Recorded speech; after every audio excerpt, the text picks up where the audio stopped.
اے مخاطب کیا تو دیکھتا نہیں ہے کہ اس سمندر میں کشتی چلتی ہے اللہ کی نعمت کے ساتھ تاکہ اللہ تمہیں اپنی نشانیاں دکھائے۔ اس رکوع میں اللہ تعالیٰ کی نعمتوں کا ذکر چل رہا تھا، توحید کی بات ہوئی تھی، تو انہی باتوں کو اللہ تعالیٰ نے، یعنی وہی باتیں جو پہلے ہو رہی تھی کہ اللہ نے تمہارے لیے زمین کو مسخر کیا، آسمان کو مسخر کیا، رات کو دن میں، دن کو رات میں داخل کر دیتا ہے، اور یہ درخت قلم بن جائیں اور سمندر میں 7 سمندر مزید ملا دیے جائیں، اللہ کی تعریفیں لکھنے پہ بیٹھ جائیں تو وہ تعریفیں ختم نہیں ہوں گی، قلم گھس کے ختم ہو جائیں گے اور سیاہی خشک ہو جائے گی سمندروں کی۔ تو اللہ تعالیٰ اور مزید نعمتیں اس میں بیان کر رہے ہیں۔ کیا تم نے دیکھا نہیں کہ کشتی سمندر میں چلتی ہے اللہ کی نعمت کے ساتھ؟ سمندر کا کام ہے ڈبونا، لیکن اللہ نے سمندر کو تجارت کے لیے بہترین ذریعہ بنا دیا۔ اللہ کی نعمت کے ساتھ چلتی ہے کشتی۔ وہ نعمت کیا ہے؟ رزق ہے، جس کو تم حاصل کرتے ہو سمندری تجارت کے ذریعے۔ تو اللہ فرماتے ہیں یہ کس کا فضل ہے تمہارے اوپر کہ تمہارے لیے اس نے سمندر کو مسخر کر دیا، کام میں لگا دیا، تم سمندر کی پشت پہ سوار ہو کر تجارتیں کرتے ہو۔ لیُریَکُم مِنْ آیاتہ، تاکہ اللہ تمہیں اپنی نشانیاں دکھائے۔ اللہ دکھائے دیکھو سمندر کو کیسے میں نے تمہارے کام میں لگایا ہے، اور اس میں کتنی مخلوق ہے سمندر۔ جب ہم کشتی میں جاتے ہیں تو اللہ کی نشانیاں ہمیں اور زیادہ دیکھنے کو ملتی ہیں، اور خود یہ ایک بڑی نشانی ہے کہ ہم اس میں رزق تلاش کر رہے ہیں۔ تو اللہ اپنے بندوں پر کتنا مہربان ہے۔ میں بار بار یہ بات بتاتا رہتا ہوں نا کہ اگر سمندر کی تجارت نہ ہوتی، انسان کے لیے رزق، کتنے لوگ بے روزگار ہو جاتے، اور دوسری بات یہ کہ چیزوں کا حصول کتنا مشکل ہو جاتا، کیونکہ خشکی کے ذریعے ٹریولنگ کرنے میں انسان کا خرچہ زیادہ آتا ہے، سمندر کے ذریعے ٹریولنگ کرنا بہت سستا پڑتا ہے، تو لہذا اس میں تجارت بھی سستے میں، یعنی چیزوں کے ریٹ بھی مناسب رہتے ہیں۔ فرمایا ان فی ذلک لآیات لکل صبار شکور، اس میں نشانی ان لوگوں کے لیے جو صبر کرتے ہیں بہت زیادہ اور شکر کرتے ہیں۔ صبر شکر اس لیے کہا کہ جب آپ صبر کر کے اپنی خواہشات پہ کنٹرول کرتے ہیں نا، تو پھر آپ کو حق کے بارے میں سوچنے کا موقع ملتا ہے۔ اگر آپ کی طبیعت میں صبر نہیں ہے تو آپ ان چیزوں میں غور ہی نہیں کرتے، آپ کھانے پینے میں عیاشی میں لگے رہو گے۔ کون ہے جس نے سمندر کو مسخر کیا؟ کون ہے جس نے ہمارے لیے تجارت کو آسان کیا؟ کون ہے جس کے فضل سے ہم یہاں سے نعمتیں اٹھا کے دوسرے ملکوں میں لے جاتے ہیں؟ چاول یہاں سے وہاں جا رہا ہے، گندم وہاں سے یہاں آ رہا ہے۔ آپ دیکھو سمندر میں ایک عجیب ہی تجارت ہو رہی ہے، پورٹ پہ جا کے دیکھو، ایک عجیب ہی اللہ کی قدرت کا منظر نظر آتا ہے۔ اتنے بڑے بڑے جہاز آ کے لگ رہے ہوتے ہیں پورٹ پہ، اور کہاں سے گندم کے پورے کنٹینر بھر کے آ رہے ہوتے ہیں، چاول کے کنٹینر بھر کے آ رہے ہوتے ہیں، یہاں سے اتنی چیزیں جا رہی ہیں، گاڑیاں بھر کے آ رہی ہوتی ہیں، ایسے کھلونوں کی طرح رکھی ہوئی ہوتی ہیں جہازوں میں۔ تو جس کی طبیعت میں صبر ہے اور وہ گناہوں سے بچتا ہے اور اللہ کے بارے میں غور کرتا ہے، اس کے لیے تو نشانیاں ہیں۔ اور جو خواہشات کے غلام ہیں، ان کی طبیعت میں شکر ہی نہیں ہے، تو خواہشات کے غلاموں کو یہ باتیں سمجھ میں نہیں آتی۔ وہ تجارت تو کرتے رہیں گے، اس سے اللہ کے وجود اور اللہ کے خالق اور محسن ہونے کا ان کو استحضار ہی نہیں ہوگا، اس کی طرف ان کی توجہ ہی نہیں جائے گی۔ آگے فرمایا وَإِذَا غَشِيَهُم مَّوْجٌ كَالظُّلَلِ دَعَوُا اللَّهَ مُخْلِصِينَ لَهُ الدِّينَ۔ اللہ کی ایک اور تمہیں نشانی نظر آتی ہے، جب تمہیں موجیں گھیر لیتی ہیں، كالظُّلَلِ سائبانوں کی طرح، تو یہ کیا کرتے ہیں؟ دعوا اللہ مخلصین لہ الدین، مشرکین اپنے بتوں کو اس وقت بھول جاتے ہیں، لات منات عزا وغیرہ سب کو بھول کے صرف ایک اللہ کو پکار رہے ہوتے ہیں۔ فلما نجاہم من المخلصین لہ الدین، اسی کے لیے پکار کو، دعا کو خالص کرتے ہوئے کہتے بھئی اللہ ہی سے مانگنا ہے۔ فلما نجاہم من البر، جب اللہ انہیں خشکی کی طرف نجات دے دیتا ہے، فمنہم مقتصد، ان میں کچھ لوگ معتدل ہوتے ہیں، زیادہ تر تو بگڑ ہی جاتے ہیں، دوبارہ بتوں کی پوجا شروع کر دیتے ہیں۔ کچھ ایسے ہیں جو کہتے ہیں بھئی ہم نے اب توحید پر قائم رہنا ہے۔ حضرت اکرمہ رضی اللہ تعالیٰ عنہ جو ابو جہل کے بیٹے تھے، وہ بھی اسی طرح ہی ایمان لے کر آئے کہ جب مکہ فتح ہوا تھا نا تو وہ فرار ہو گئے۔ جب فرار ہوئے تو موجوں نے چاروں طرف سے گھیر لیا، سمندر کے راستے سے فرار ہوئے تھے وہ، تو چاروں طرف سے موجوں نے گھیر لیا، تو انہوں نے پھر اللہ سے دعا مانگی کہ اللہ تو نے مجھے نجات دی تو میں تیرے سوا کسی کی عبادت نہیں کروں گا۔ ان کو نجات مل گئی اور وہ الحمدللہ توحید پر قائم رہے اور اسلام قبول کیا انہوں نے۔ لیکن یہ آیت حضرت اکرمہ کے بارے میں نہیں ہے، کیونکہ وہ تو بعد میں مسلمان ہوئے تھے، اور یہ آیت تو مکی صورتوں میں سے، لیکن اس کا مصداق حضرت اکرمہ بھی ہے۔ آگے اللہ فرماتے ہیں وَمَا يَجْحَدُ بِآيَاتِنَا، ہماری یہ نشانیوں کا انکار نہیں کرتے، إِلَّا كُلُّ خَطَّارٍ كَفُورٍ، مگر ہر بدعہد اور ناشکرا۔ جو ناشکرا ہوگا اور بدعہد ہوگا، زبان کا پکا نہیں ہوگا، منافق کی نشانی ہے نا عہد شکنی، یعنی جو بول رہے ہیں اس کے خلاف چلنا۔ تو اس طرح کے جو لوگ ہوتے ہیں وہ اللہ کی آیات کا بھی انکار کرتے ہیں، اور جو کردار کے ایک نمبر ہوتے ہیں وہ اللہ کی آیات کا اعتراف کرتے ہیں۔ یا ایھا الناس اتقوا ربکم. اب اللہ تعالیٰ سورت کو ختم فرما رہے ہیں ایک حکم کے ساتھ. وہ حکم یہ ہے کہ اپنے اندر تقوی پیدا کرو، اللہ سے ڈرو. یا ایھا الناس اتقوا ربکم، اے لوگو اللہ سے ڈرو، اپنے رب سے ڈرو. وخشوا یوما لا یجزی، اور اس دن سے ڈرو جس دن لا یجزی والد عن ولدہ، جس دن باپ اپنی اولاد کی طرف سے جزا نہیں دے گا. یعنی ایسا نہیں ہوگا باپ کوئی فدیہ دے کے اپنی اولاد کو عذاب سے بچا لے. ولا مولود، اور نہ ہی بچہ ہوا جاز عن والدہ شیئا، وہ اپنے والد کی طرف سے کوئی جزا دے دے، بدلہ دے دے. جس کا جرم ہوگا اسی کو سزا ملے گی، کوئی ایک دوسرے کے کام نہیں آئے گا.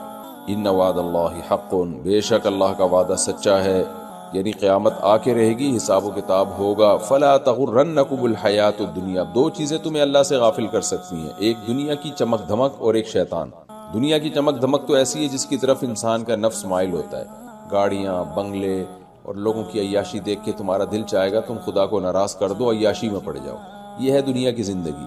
اس لیے اللہ نے فرمایا اس دنیاوی زندگی یہ تمہیں دھوکے میں نہ ڈال دے، یہ مسافر خانہ ہے، ختم ہو جائے گی. یہی مطلب ہے دھوکے کا، کہ ایسا لگ رہا ہوتا ہے جیسے یہاں ہمیشہ رہنا ہے. تو اپنے سے پہلوں کو دیکھا کرو، کتنے بڑے بڑے عیاش لوگ دنیا میں آئے، ختم، ایک دفعہ مرتے ہیں تو بس واپسی کا کوئی چانس ہی نہیں. تو لا تغرنکم الحیات الدنیا، یہ دنیاوی زندگی تمہیں دھوکے میں نہ ڈالے. تو اللہ تعالیٰ تو اس دنیا کی زندگی کو 2 ٹکے کا نہیں قرار دیتے. تو چونکہ یہ انسان کو اللہ سے غافل کر سکتی ہے، نماز سے روکے گی، زکوٰۃ سے، صدقہ خیرات سے، اور زنا سے اور شراب سے اور اخلاقی برائیوں سے. یہ دنیا تمہیں جو ہے شریعت جب روکے گی تو یہ دنیا اس کی طرف مائل کرے گی. اس لیے اللہ نے فرمایا کہ فلا تغرنکم الحیات الدنیا، دنیاوی زندگی تمہیں غافل نہ کر دے، دھوکہ نہ دے دے. یہ ذہن میں رکھنا کہ اللہ کا وعدہ سچا ہے. ولا یغرنکم باللہ الغرور، اور دھوکہ دینے والا بھی تمہیں اللہ سے دھوکہ نہ دے دے اللہ کے بارے میں. وہ کون ہے؟ شیطان. شیطان میں نے بار بار بتاتا ہوں کہ وہ کیسے گمراہ کرتا ہے، برائی پہ اچھائی کا لیبل لگا دیتا ہے. جو کام آج کی مغربی طاقتیں کر رہی ہیں نا، جو کفریہ طاقتیں کر رہی ہیں کہ رائٹس کے نام پہ برے کام کو اچھائی کا لیبل لگا دینا، عورت کو فحاشی کی طرف مائل کرنا، اس پہ لیبل لگانا عورت کی آزادی. شیطان سیم یہی کام کر رہا ہوتا ہے کہ آپ جب گناہ کرنے لگتے ہیں تو شیطان بعد میں یعنی آپ کو امید دلاتا بھئی توبہ کر لینا، لہذا کر لو ابھی گناہ، تو توبہ سے گناہ معاف ہو جاتے ہیں. تو ہر طرح سے جو ہے نا، یعنی دلائل کے انبار لگا کے، جھوٹے دلائل کے انبار لگا کے شیطان انسان کو گناہ کی طرف لے کے جاتا ہے. اس لیے اللہ نے فرمایا اس سے تم ہوشیار رہنا، یہ تمہیں یہ دھوکہ دے گا. آگے اللہ نے فرمایا ان اللہ عندہ علم الساعہ وینزل الغیث ویعلم ما فی الارحام. اب جب قیامت کی بات آتی ہے تو ایک ہی سوال ہوگا، قیامت آئے گی کب؟ تو اللہ نے فرمایا کہ غیب کا علم اللہ کے پاس ہے. غیب کا علم اللہ کے پاس ہے، لہذا اللہ ہی کو معلوم ہے کہ قیامت کب آئے گی. اس لیے ان اللہ عندہ علم الساعہ، اللہ ہی کے پاس، اللہ ہی ہے جس کے پاس ہے قیامت کا علم. وَيُنَزِّلُ الْغَيْثَ، بارش بھی وہی برساتا ہے، یعنی اسی کے پاس علم ہے بارش کا. یہاں یہ مطلب ہوگا جب وہ چاہتا ہے برس جاتی ہے. وَيَعْلَمُ مَا فِي الْأَرْحَامِ، اور وہی جانتا ہے ما فی الارحام، عورت کے رحم میں کیا ہے، یعنی لڑکا ہے یا لڑکی ہے، مرد ہے یا عورت، یہ اللہ جانتا ہے. وما تدری نفس ماذا تکسب غدا، کسی نفس کو پتہ نہیں ہے کل وہ کیا کرے گا، یعنی کل اس کے ساتھ کیا ہونے والا ہے، کل وہ کیا کرنے والا ہے. وما تدری نفس بأی ارض تموت، کسی نفس کو پتہ نہیں ہے کس جگہ پر اس کی موت واقع ہونے والی ہے، کس زمین میں وہ مرے گا. ان اللہ علیم خبیر، اللہ جاننے والا بھی ہے، باخبر بھی ہے. تو یہ 5 چیزیں بیان کی گئی ہیں، ایک قیامت کا علم، دوسرا بارش، تیسرا ماں کے پیٹ میں کیا ہے، چوتھا کل آپ کے ساتھ کیا ہونے والا ہے یا آپ کیا کرنے والے ہیں، اور پانچواں آپ کی موت کہاں واقع ہو. شیطان پتہ ہے کیا کہتا ہے؟ شیطان کہتا ہے کہ بار بار اللہ کہہ رہا ہے ہدف بناؤ کس کو؟ آخرت کو. جب میں آخرت کو ہدف بناؤں گا تو دنیا تو سوال ہی پیدا نہیں ہوتا کہ مجھے ملے، اور سکون ملتا ہے دنیا سے. جب دنیا ہی میرا ہدف نہیں ہوگی تو سکون کہاں گیا؟ بولو، سکون گیا تیل لینے. یہ بہت بڑا ٹیکنیکل فالٹ ہے، اس فالٹ کا علاج کریں. دیکھو جب آخرت کو ہدف بناؤ گے نا تو دنیا تیل لینے جائے گی نہیں. پہلی بات تو یہ ہے، کیونکہ اسلام آپ سے دنیا تھوڑی چھڑوا رہا ہے. اسلام یہ تھوڑی کہتا ہے جب آخرت کو ہدف بنائیں تو آپ ڈاکٹر نہ بنو، آپ انجینئر نہ بنو، آپ بزنس مین نہ بنو، آپ یہ نہ کرو، آپ وہ نہ کرو. آپ صحت کو ہدف نہ بناؤ، صحت کو بھی ہدف بناؤ، آپ پیسے کو بھی ہدف بناؤ، لیکن اس ہدف کو آخرت والے ہدف سے نیچے رکھو. اصل ہدف آپ کا کیا ہونا چاہیے؟ دیکھو آپ جا رہے ہو پشاور، آپ کا اصل ہدف ہے پشاور، تو کیا اس میں آپ کھانے کو ہدف نہیں بناتے، واش روم کو ہدف نہیں بناتے؟ آپ نے اس میں سارے انتظامات کرنے. بھائی میں جاؤں گا تو 24 گھنٹے کا سفر ہے، غلطی سے نکل گیا 48 کیا بلکہ 55 گھنٹے کا. اگر خوشحال خان خٹک میں جا رہے ہو آپ, غلطی سے 24 گھنٹے نکل گیا تھا میرے. استغفر اللہ, اتنا بڑا جھوٹ, اللہ معاف کر دے, اللہ اس پہ پکڑے نہیں مجھے قیامت کے دن. اگر آپ ٹرین میں پشاور جا رہے ہو اور خوشحال خان خٹک میں یا تیز گام میں, مجھے نہیں پتا تیز گام پنڈی تک تو جاتی ہے, میں پوری فیملی کے ساتھ تیز گام میں تجربہ کر چکا ہوں, اس کے نام سے متاثر ہو کے. اس کے بعد میں نے اللہ سے, اللہ اس ڈبے سے ہمیں عافیت کے ساتھ نکال دے. سورج ہمارے سامنے نکلا, غروب ہو کے دوبارہ نکلا ہے, اللہ پہنچا دے. آئندہ ہماری توبہ جو کبھی ہم نے تیز گام میں سفر کیا, اس دفعہ تو عافیت کے ساتھ پہنچا دے. بچے رو رہے ہیں, چھلانگے, خودکشیوں کا دل کر رہا ہے یار, کھڑکی سے چھلانگ مارو. تو غلطی سے میرے منہ سے نکل گیا. خوشحال خان ہٹک میں اگر جاؤ گے تو بس اللہ کی مرضی ہے. تو خیر, تو میں عرض کر رہا تھا کہ آپ کا ہدف ہے پشاور, تو شریعت تھوڑی کہتی ہے, یا آپ کو یہ ہدف یا ویژن روکتا تھوڑی ہے کہ راستے میں نہاری نہ کھاؤ, بریانی نہ کھاؤ, اور پانی نہ پیو, چائے کا انتظام نہ کرو, سیٹ اے سی پارلر میں سفر نہ کرو. منع تھوڑی کرتی ہے شریعت آپ کو. اس کا فائدہ یہ ہوگا کہ آپ کا جب اصل ہدف پشاور ہے تو آپ اس کو سامنے رکھ کر ساری چیزیں ایڈجسٹ کرو. آپ ٹرین وہ بک کراؤ گے, اے سی پارلر وہ بک کراؤ گے جو کہاں جا رہا ہوگا, پشاور. آپ یہ نہیں کہو گے کہ یار لاہور میں جو یا کوئٹہ جو ٹرین جاتی ہے نا, اس کا اے سی پارلر سنا ہے پشاور والی بس سے بہت بہت ٹائٹ ہے, پشاور والی ٹرین سے, اور وہ پہنچاتی بھی جلدی ہے. پشاور والی تو سنا ہے بہت ٹائم لگا لے گی, تو لہذا میں کہاں جا رہا ہوں, میں کوئٹہ والی میں بیٹھوں گا. اگر آپ اے سی پارلر اچھا ہے کوئٹہ والی ٹرین کا, اس میں بیٹھ گئے, اٹ مینس کہ آپ کا مقصد پشاور نہیں ہے, آپ کا مقصد اے سی پارلر میں سفر کرنا, ٹھنڈک حاصل کرنا ہے. دنیا دار اسی کنفیوژن میں مبتلا ہے. سفر کے دوران جو راحتیں, جو نعمتیں اللہ نے دی ہیں, وہ ان کو ہدف بنا لیتا ہے. حالانکہ سفر میں جو آپ کو آرام پہنچانے والی چیز ہے اس کو ہدف بنانا حماقت ہے. اگر آپ اس سفر کو سفر بھی مان رہے ہو, سفر نہیں مان رہے, پھر یہ حماقت نہیں ہے. آپ اپنے گھر میں مسافر نہیں ہوتے, وہاں آپ ان چیزوں پہ بڑا پیسہ خرچ کرتے ہو. یار اس گھر ایسا ہونا چاہیے, کچن ایسا ہونا چاہیے, واش روم ایسا, کیونکہ ہم نے یہاں رہنا ہے. اس میں آپ بڑا پیسہ خرچ کرتے ہو, اس میں آپ ہر چیز کا خیال کرو گے. آپ ٹرینوں میں آپ ان چیزوں کا خیال نہیں کرتے. آپ ٹرین میں سب سے پہلے خیال کرو گے منزل کا. یہی وجہ ہے کہ اگر کوئی آپ کو جہاز کا ٹکٹ دے دے کہ یار میری طرف سے یہ پشاور تو نے جانا ہے, ٹکٹ لے لے, تو آپ فوراً جہاز موڑ کے جاؤ گے, ٹرین کے ٹکٹ کو کسی اور کو دے دو یا پھاڑ کے پھینک دو گے. آپ یہ نہیں کہو گے یار چونکہ اس دن ٹرین میں بریانی بڑی ٹائٹ ملی تھی, پشاور میں جانا ہے تو لیکن جاؤں گا کس میں, اس ٹرین میں, کیونکہ بریانی بہت ٹائٹ ہے. ابے تیرا 24 گھنٹے کا سفر 1.5 گھنٹے 2 گھنٹے میں ہو رہا ہے, تو پاگل ہے بریانی کے چکر میں تو. اور اگر آپ نے ہر قیمت پہ پشاور پہنچنا ہے نا, آپ کو یہ خطرہ ہے کہ اگر میں نہیں گیا تو پھانسی کے پھندے پہ لٹکا دیں گے مجھے, ایک مثال دے رہا ہوں, تو ٹرینیں بند بھی ہو جائیں گی, جہاز بند بھی ہو جائیں گے, آپ پیدل سفر شروع کر دو گے. یار بھلے میں سال کے بعد پہنچ جاؤں لیکن میں نے پہنچنا کہاں ہے, کیونکہ میں نہیں گیا تو مجھے لٹکا دیں گے.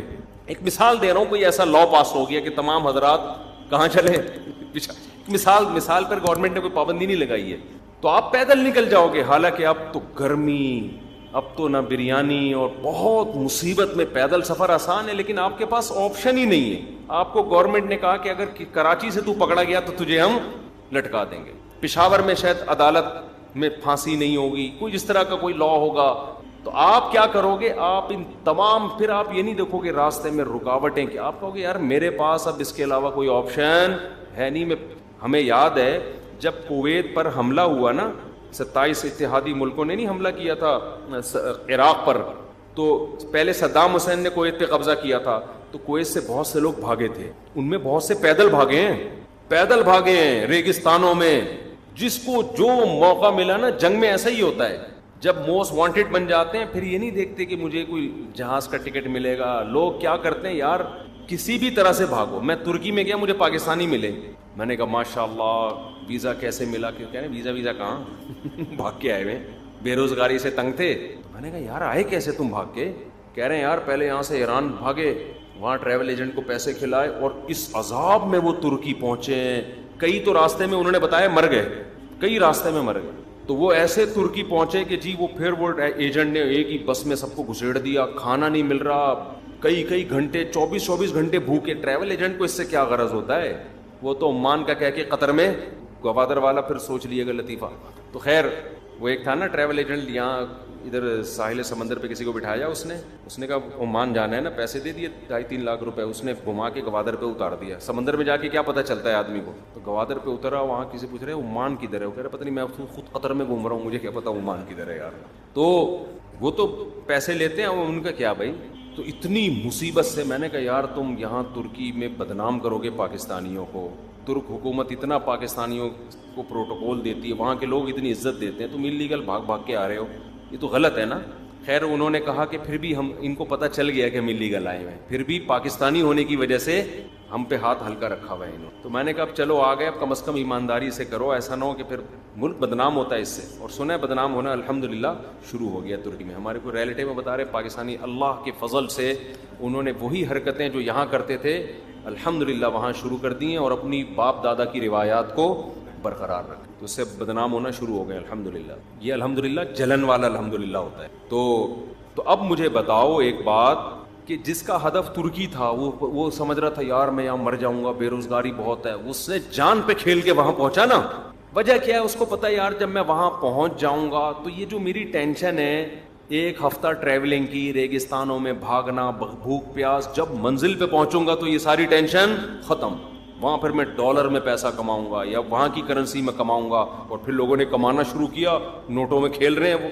یہی بات قرآن سمجھا رہا ہے کہ دیکھو جب ہدف آخرت کو بناؤ گے نا, آخرت کو, تو ضروری نہیں کہ تم سے دنیا چھوٹ جائے, بلکہ عین ممکن ہے اللہ ڈبل دنیا دے دے.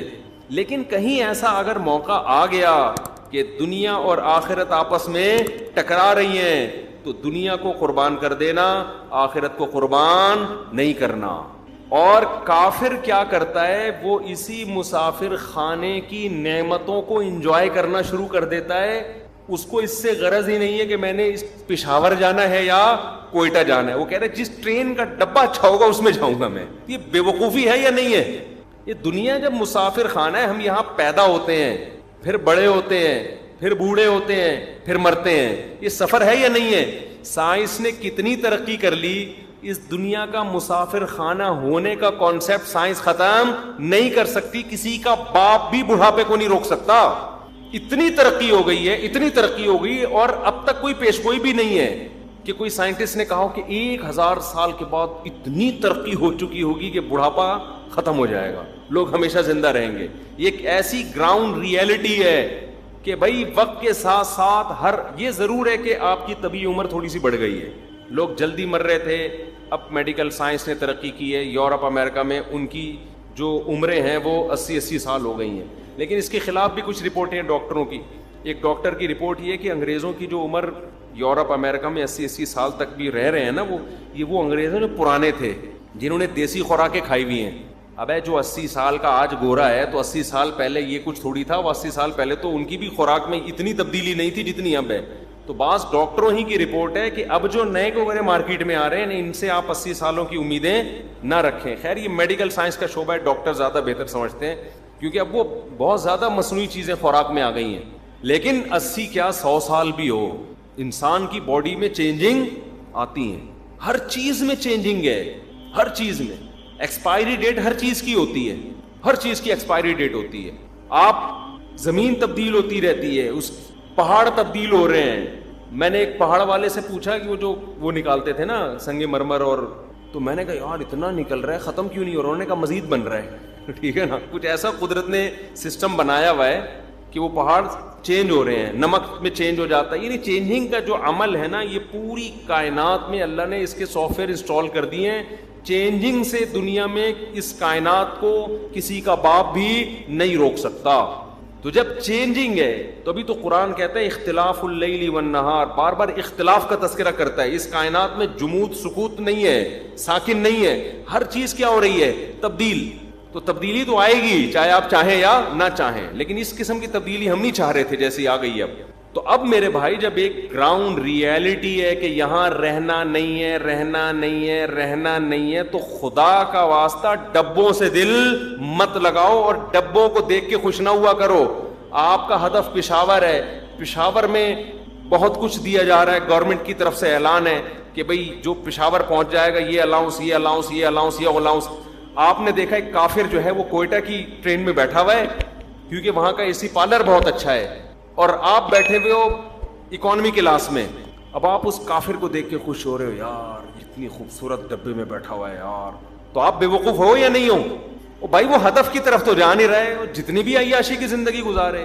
تبھی تو قرآن بار بار کہتا ہے لا یغررک تقلب الذین کفروا فی البلاد. اے نبی آپ ایمان والوں کو بتا دیں کہ کافروں کا زمین میں پھلنا پھولنا, نائٹ کلب, عیاشی, بڑے بڑے گھر, لائف اسٹائل, لگژری, ان چیزوں سے ہرگز دھوکے میں نہ آنا. متاع قلیل, کیا زبردست الفاظ ہیں. بہت تھوڑا سا سامان ہے دنیا میں انجوائے کرنے کے لیے جو ہم نے ان کو دیا ہے. متاع پتہ ہے کسے کہتے ہیں؟ جب آپ کہیں دفتر جا رہے ہو ٹفن لے لیتے ہو نا, ایک ٹفن لے لیتے ہو, یا سفر میں تھوڑا سا زیادہ, اب تو لوگ سفر میں بھی پورا ماشاءاللہ جہیز لے کے جا رہے ہیں, لیکن نارملی جب سفر ہوتا تھا نا تو کیا تھوڑا سا زیادہ راہ رکھ لیتے ہیں لوگ. تو اللہ کیا کہتے ہیں یہ تھوڑا سا کیا ہے, زیادہ راہ. کتنی خوبصورت مثال دی ہے کہ جب ہم ٹرین میں جا رہے ہوتے ہیں تو زیادہ راہ ہی ہوتا ہے. یہ سی پارلر, یہ اکانومی کلاس سیٹیں اور یہ سلیپر اور یہ سب چیزیں زیادہ راہ ہے نا. اور بٹن دبا رہے ہیں وہ آ رہا ہے. بزنس کلاس میں ایسا ہوتا ہے کہ بٹن دباؤ گے, ویسے تو ایسا الحمدللہ یہاں ہوتا نہیں ہے, لیکن ایک مثال دے رہا ہوں, ہونا چاہیے کہ بٹن دباؤ گے تو وہ آ جائے گا, وہ کوئی بھی آ جائے گا. ہمیں نہیں پتا ہوتا, میں تو جب بھی دبایا تو اب تک کوئی فی الحال آیا نہیں ہے. جب آیا ہی نہیں تو پتا کیا چلے گا کون آئے گا. کہ کچن میں جھانکتے ہیں, ابے بھائی چائے لے آ, گھنٹہ ہو گیا یار. تو اب اس کو ہم کیا کہیں گے؟ متاعن, زیادہ راہ ہے بھائی, یہ زیادہ راہ دیکھ کے خوش ہو رہے ہو.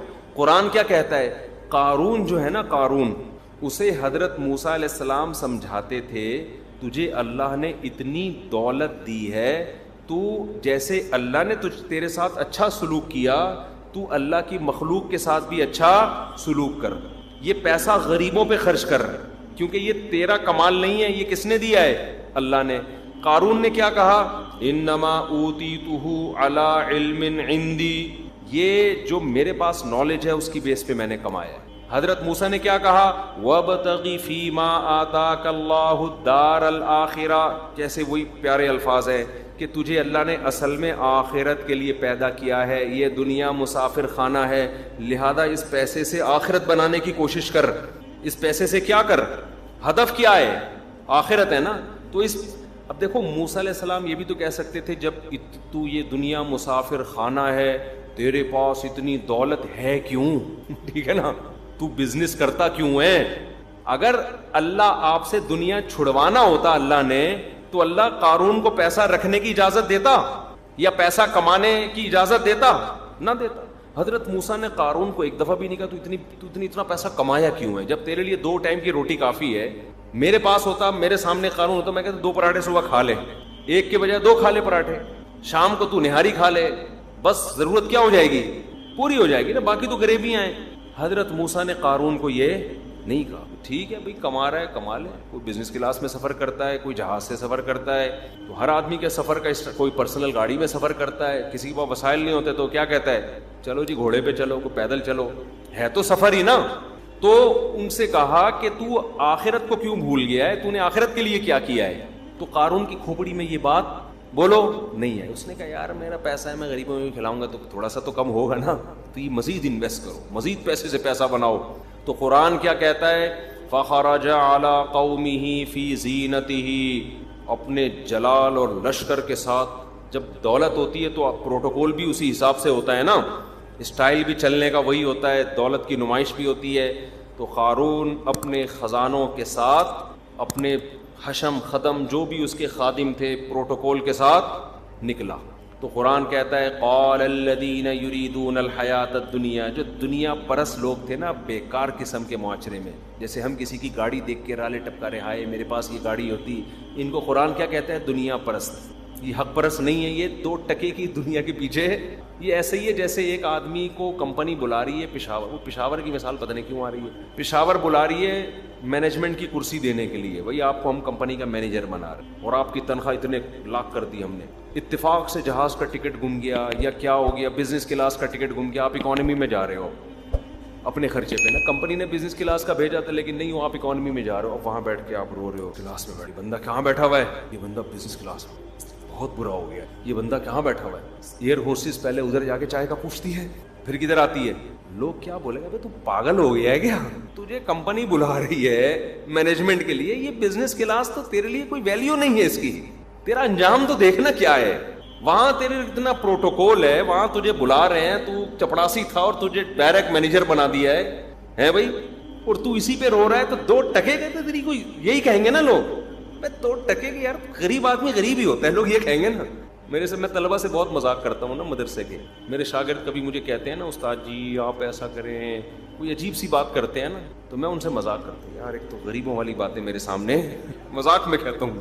تو لوگ کیا کہیں گے کہ یار 2 ٹکے کی تیری سوچ نہیں ہے, میں پاگل آدمی, یہ بزنس کلاس ہے, یہ چپڑاسی تھا, کسی نے اس کو جہاز میں سفر کے لیے بٹھا دیا کہ چل یار ذرا جہاز کو انجوائے کر لے, کبھی دیکھا نہیں تھا اس بیچارے نے. لیکن نہیں, آپ کی کھوپڑی کام ہی نہیں کر رہی یار. پھر وہ ایئر ہوسٹس ادھر جا کے یار پھر اس سے کبھی ایئر ہوسٹس پہ مر رہے ہو یار, جب بھی پوچھتی ہے پہلے اس سے پوچھتی ہے یار میری کوئی اوقات ہی نہیں ہے, میں 2 ٹکے کا ہے بھائی. تو یہ سب بے وقوفوں کی باتیں ہیں, اور ہم سب اسی میں داخل ہیں. ہم ابھی ہنس تو رہے ہیں, لیکن ہم جب کسی کی لینڈ کروزر دیکھتے ہیں, ہم جب 1000 گز کا بنگلہ دیکھتے ہیں, ہم اللہ کا فضل ہے, میں کوئی بہت نیک نہیں ہوں, اللہ نے ستاری کا معاملہ کیا ہوا ہے, ہماری خطاؤں پہ پردے ڈالے ہوئے, ہمیں اپنی اوقات پتہ ہے. لیکن ایک بات میں اپنا محاسبہ کرتا رہتا ہوں, یار کسی کی دولت دیکھ کے مجھے خیال تو نہیں آتا کہ میرے پاس بھی اتنا ہونا چاہیے. یہ الحمدللہ اتنا اس کا استحضار ہو گیا نا کہ مجھے یہ اللہ کا فضل ہے کہ تمنا نہیں ہوتی. میں کسی کے کروڑوں کے بزنس کو دیکھ لوں, کروڑوں کے بنگلے کو دیکھ لوں, میں تو ایسی جگہوں میں غریبوں کی جھونپڑیوں میں بھی جاتا ہوں, میں ایسی دعوتوں میں گیا ہوں کہ بیچارے کے پاس بریانی پکانے کے پیسے نہیں تھے. جب بریانی کھائی نا ہم نے ولیمے میں, تو بس یہ نیت کر لی یا اللہ اس کو خوش کرنے کے لیے کھا رہا ہوں, ورنہ میرے حلق میں یہ اتنا غریب آدمی کہ جو ولیمے میں بریانی نہیں پکا سکتا بیچارہ, اس کے ولیمے میں بھی ہم گئے ہیں, خوشی سے گئے ہیں. اور ہم کروڑپتی لوگوں کے گھروں میں بھی گئے ہیں. کچھ دن پہلے بنگلے میں جانا ہوا, 1000 گز کا بنگلہ, اتنا لگژری کہ آپ کی سوچ ہوگی, کروڑپتی آدمی. زیادہ ڈیٹیل میں جاؤں گا تو وہ سمجھ جائے گا, اس لیے نہیں جا رہا میں زیادہ ڈیٹیل میں. تو لیکن اللہ کا بڑا فضل ہے کہ کبھی یہ حسرت نہیں ہوتی کہ ہمارے پاس بھی ایسا. میں اس بندے کو دیکھ رہا ہوں, تھوڑے دنوں میں اس کا انا للہ ہونے والا ہے, تھوڑے ٹائم انکل کو کہنے والا تھا, وہ مجھے دکھا یہ میرا کمرہ ہے, یہ میرے بیڈ روم ہے, اور یہ پتہ نہیں کیا ہے. مجھے تو ہمارا گھر تو کچن سے شروع ہوتا ہے, واش روم پہ ختم ہو جاتا ہے, تو پتہ نہیں کیا بتا رہے تھے نا وہ, یہ پلینگ ایریا ہے, اور یہ سوئمنگ پول ہے, اور یہ پتہ نہیں کیا بہت کچھ تھا, اور اتنے ڈیکوریٹ کیا ہوا. بندہ نہیں ہوتا مارکیٹ میں, گھر اتنے بڑے. ہم جب اپنے گھر میں آتے ہیں یار ایسا سکون ملتا ہے, حالانکہ کرائے کا ہے, اس لیے کہ پہلے بچے کھڑے ہوئے ہوتے ہیں. آج اتوار ہے اور بچے میرے صبح سے خون پی رہے ہیں, پیسے چاہیے. میں کہا بھائی پیسے جمعے کو ملتے ہیں, وہ کہہ رہے ہیں ابھی دے دیں, جمعے کو نہیں لیں گے. بچے نا میرے مغرب سے بعد سے پڑے ہوئے ہیں کہ ابو جمعے کے پیسے. میں نے کہا بیٹا جمعے کے پیسے کب ملیں گے؟ تو گھر میں رونق ہے الحمدللہ, اللہ نظر بد سے بچائے. یار بچوں کی باتیں کوئی پھینک رہا ہے. ایک نے آج مجھے میسج بھیجا, مجھے کارٹون کے لیے کمپیوٹر چاہیے, میں بہت رو رہا ہوں, میں بہت دیر سے رو رہا ہوں. یہ نا گھر والوں کے واٹس ایپ پہ اس نے مجھے, چھوٹا بچہ ہے بالکل, تو مجھے بتا رہا ہے کہ میں, آپ نے دیکھا نہیں ہے مجھے, لیکن میں آپ کو خبر دے رہا ہوں کہ میں کافی دیر سے رو رہا ہوں. مجھے اتنی ہنسی آئی ہے یار. رپورٹ پیش کر رہا ہے کہ آپ, کیونکہ میں گھر گیا نہیں تھا, تو کہہ رہا ہے آپ کو پتہ ہی نہیں میں بہت دیر سے رو رہا ہوں. تو گھر اتنے بڑے بڑے بنا لیے, بندہ مارکیٹ میں ہے, بچہ ایک آدھ, وہ بھی کہیں کوئی امریکہ گیا ہوا ہوگا, کوئی جاپان گیا ہوا ہے, ابا اماں اکیلے. اب یہ بیڈ روم کا, یہ بیڈ روم ہے, یہ بھی کیا ہے, یہ بھی بیڈ روم ہے, یہ بھی کیا ہے, یہ بھی بیڈ روم ہے, یہ بھی بیڈ روم ہے. تو کیا ہے, یہ کیا کریں اس بیڈ روم کا, بیڈ ہی بیڈ ہے. اتنے لگژری واش روم کا کیا کریں, واش روم تو واش روم ہے بھائی, صاف ستھرا ہو, بس بدبو نہ آ رہی ہو, ایگزاسٹ فین لگا ہوا ہو, اور ساؤنڈ پروف ہو, یہ ضروری ہے. یہ 3-4 چیزیں واش روم کے بنیادی ارکان میں سے ہیں. آپ کی رپورٹ باہر نہ جائے, ٹھیک ہے نا, جو بھی رپورٹ ہو وہ باہر نہ جائے, اس سے خطرہ ہوتا ہے. پبلک ٹوائلٹ میں نا آدمی کی بے عزتی ہو سکتی ہے. رپورٹ باہر نہ جائے, اور اسمیل نہ ہو, ایگزاسٹ کا اچھا انتظام ہو, صاف صفائی ستھرائی ہو, گھن نہ آ رہی ہو, بس کافی ہے اتنا. یار اتنے لگژری کے. ایک صاحب نے بتایا ابھی سونے کے نل کے لگا رہے ہیں وہ صاحب. پاگل پنا ہے یار, سونے کے نل کے لگا رہے ہو تم, یا شاید انہوں نے لمبی چھوڑ دی ہو سونے کے نل کے. برونائی میں تو سنا ہے کہ سونے کے نل کے لگاتے ہیں. کیا کرنا ہے سونے کے نلکے کا؟ اور کسی نے کہا کہ سونے کا پانی چڑھانا ہے. ابے بھائی واش روم کا مقصد ہے خدا کی قسم قبض نہ ہونا, بس یہ اللہ کی سب سے بڑی نعمت ہے. اور آپ کو قبض ہے, اگر آپ کا واش روم جتنا مرضی لگژری ہو, آپ کی لائف میں سکون نہیں ہوگا. قبض کی فکر پہلے کرو, صحیح ہے نا؟ قبض کی فکر پہلے کرو, بھوک لگے گی تمہیں, پھر زندگی گزارنے کا مزہ آئے گا. تو اللہ کا یہ میرے اوپر فضل ہے. میں اس لیے شیئر کر رہا ہوں تاکہ آپ کی بھی وہ کیفیات بن جائیں. کچھ شو مارنے کے لیے ہمیں تو اپنی اوقات پتہ ہے, ہماری کیا اوقات ہے یار, لیکن یہ اللہ کا میرے اوپر فضل ہے. میں بڑے بڑے گھروں میں بھی جاتا ہوں, کروڑ پتی لوگوں سے ملتا ہوں, ان سے میں کبھی متاثر الحمدللہ نہیں ہوتا. کاش میری یہ لائف ہو. میں سمجھتا ہوں یار اللہ نے مجھے جو زندگی دی ہے میں اس کا مستحق نہیں تھا, میری حیثیت سے کروڑہ گنا زیادہ اللہ نے دے دیا. میں تو اس کا بھی, مجھے تو اس کا ڈر لگا رہتا ہے کہ اللہ کہے گا تجھے ایسی زندگی ہم نے مزے کی دے دی ہے کمبخت, تو اپنے اعمال تو دیکھ. ہمیں تو یہ ڈر لگا ہوا ہے. تو اور جب ہم گھروں میں جاتے ہیں یار اتنے بڑے بڑے گھر, تو جب آپ ان دیواروں اینٹوں سے دل لگاؤ گے, سکون آپ کا مارکیٹ سے شارٹ, کوئی سکون نہیں ملے گا. بچے بھی مالدار لوگ اس لیے پیدا نہیں کر رہے ہوتے کہ یار پیسہ سارا یہ کھا جائیں گے, اس چکر میں پیدا نہیں کر رہے ہوتے. تو جلدی سے بات کو سمیٹ کے ختم کرتا ہوں. قارون نکلا اپنے خزانوں کے ساتھ, بڑے پروٹوکول کے ساتھ. تو جو دنیا پرست لوگ تھے نا, وہی جو اکانومی کلاس میں سفر کر کے وہ بزنس والے کو بار بار دیکھ رہا ہے یار, تو وہ کیا کہنے لگے, یا لیت لنا مثل ما اوتی قارون, ہائے ہائے یار کاش ہمیں بھی پروٹوکول. اب ظاہر رکشے والا تو یہی کہے گا نا یار یہ ایسی عزت ہوتی. تو قرآن کیا کہہ رہا ہے, وقال الذین اوتوا العلم, جن کو اللہ نے علم دیا ہے, حقیقی علم, انہوں نے کہا ویلکم, تمہارا ناس ہو, کیسی باتیں کر رہے. ثواب اللہ خیر لمن آمن وعمل صالحا, جو ایمان لائے اور نیک عمل کرے اس کو جو آخرت میں بدلہ ملے گا وہ اس سے کروڑا بہتر ہے. منزل کو دیکھو, منزل کس کی اچھی ہے؟ وہی ہے نا کہ بھائی یہ اکانومی والے کی منزل اچھی ہے, بزنس والے کی منزل ہو سکتا ہے اس کو پھانسی گھاٹ پہ لے کے جا رہے ہوں کہ یار آخری سفر ہے بیچارے کا, بزنس میں کرا دو. اب پھانسی گھاٹ جس کو پھانسی پہ چڑھایا جاتا ہے اس سے آخری خواہش پوچھی جاتی ہے. آپ سے کوئی آپ کی آخری خواہش نہیں پوچھتا. آپ سے تو آپ کی بیوی نہیں پوچھ رہی آج کیا کھانا ہے آپ نے. ایک مثال دے رہا ہوں. تو آپ کہہ رہے ہو یار یہ بڑا خوش قسمت آدمی ہے یار, اس سے اس کی خواہشات پوچھی جا رہی ہیں بھائی, اور گورنمنٹ کے لیول پہ پوچھی جا رہی ہیں, اور سپریم کورٹ کا لا ہے کہ اس سے خواہش پوچھو. سپریم کورٹ مجھے تو لفٹ نہیں کراتی. آج تک کوئی پولیس والا نہیں آیا کہ حضرت آپ کیا چاہتے ہیں, آج تک کوئی نہیں آیا گورنمنٹ لیول پہ نا اتنا پروٹوکول کہ سر آپ ایک دفعہ بتا دیں آپ چاہتے کیا ہے. ہم تو تھانے میں جا جا کے جو چاہتے ہیں بتا کے تھک گئے, وہ نہیں پوری ہو رہی ہماری خواہش. تو کوئی فخر کرے گا اس پہ؟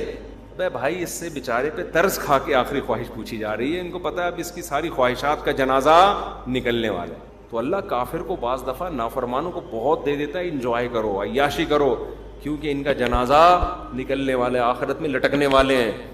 تو قارون کو سمجھایا موسیٰ علیہ السلام نے, کچھ اللہ کے لیے بھی کر لے, زکوٰۃ دے, کوئی غریبوں پہ خرچ کر, کچھ نیک اعمال کر, ظلم کیوں کر رہا ہے. تو جب لاہو جاہو لشکر میں نکلا ہے نا, تو دنیا پرستوں نے کہا ہائے ہائے ہائے ہائے ہائے.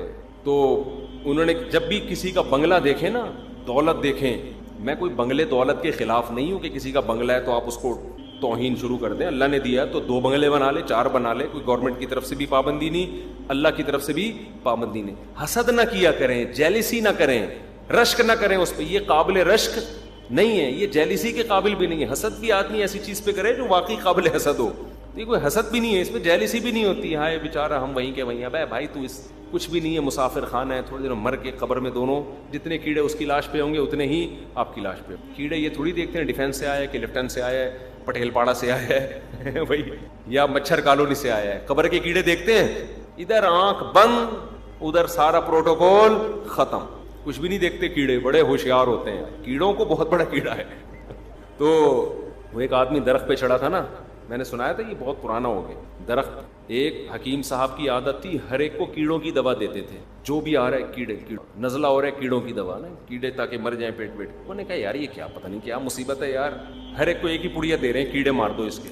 ایک دن ایک آدمی درخت پہ چڑھا, نیچے گر گیا, ہڈی ٹوٹ گئی. حکیم صاحب نے اس کو بھی کیڑوں کی دوا دی. انہوں نے کہا یار اس کا کیڑوں ٹانگ ٹوٹی ہوئی ہے. حکیم صاحب نے کہا کیڑا تھا تبھی تو چڑھا تھا درخت پہ. تو واقعی یہ بالکل صحیح دوا تھی. آرام سے بیٹھا رہتا نا, یہیں سے کوئی ڈنڈا لا کے پھل توڑ دیتا. تو ہم نے نا جیسے اس آدمی نے خامخواہ میں اپنے لیے ٹینشن پالی کہ نہیں پالی, درخت پہ چڑھا گر گیا. تو یہ جو کسی کا بنگلہ دیکھ کے حسرت یار میرے پاس بھی ایسا ہو, یہ بھی آپ کی خامخواہ کی بنائی ہوئی ٹینشن ہے. ٹینشن کوئی کچھ ہوتی ہیں واقعی سچی مچی کی, ان میں آدمی ٹینشن میں آئے سمجھ میں آتا ہے. یہ ٹینشنیں اپنی بنائی ہوئی ہیں کہ میرے پاس اتنا پیسہ ہو, میرے پاس ایسی گاڑی ہو, میرے پاس ایسا بنگلہ ہو. آج سے 100 سال پہلے لوگوں کی, بہت سے لوگوں کی بڑی لگژری لائف تھی. کوئی لندن کا UK کا بادشاہ تھا, کوئی سعودیہ کا بادشاہ تھا, کوئی لیبیا کا بادشاہ تھا. سارے کہاں ہیں؟ سب مر کھپ کے ختم. تو جو ان پہ رش کیا کرتے تھے آج وہ افسوس کر رہے ہوں گے یار کن لوگوں پہ ہم نے ٹائم ضائع کیا اپنا. تو جب قارون کو اللہ نے زمین میں دفن کیا ہے نا اس کے گناہوں کی وجہ سے, زمین میں دھسایا ہے, تو فوراً دنیا پرست لوگ کہنے لگے وَيْكَأَنَّ اللَّهَ يَبْسُطُ الرِّزْقَ لِمَن يَشَاءُ وَيَقْدِرُ. ارے بھائی اصل بات تو یہ کہ اللہ جس کو چاہے روزی زیادہ دے, جس کو چاہے کم کر دے. یہ کوئی کامیابی کی دلیل نہیں ہے. لولا امن اللہ بنا, اگر اللہ علینا, اللہ اگر ہم پہ رحم نہ کرتا, لخسف بنا, ہم بھی دھس جاتے. ہمیں بھی اللہ نے شکر ہے اتنی دولت نہیں دی, تھوڑا ہی دی ہے تاکہ تھوڑا اللہ بھی یاد رہتا ہے. غریب جب آدمی بھوکا ہوتا ہے اللہ یاد آتا ہے, پیٹ بھرا ہوا ہوتا ہے ہری ہری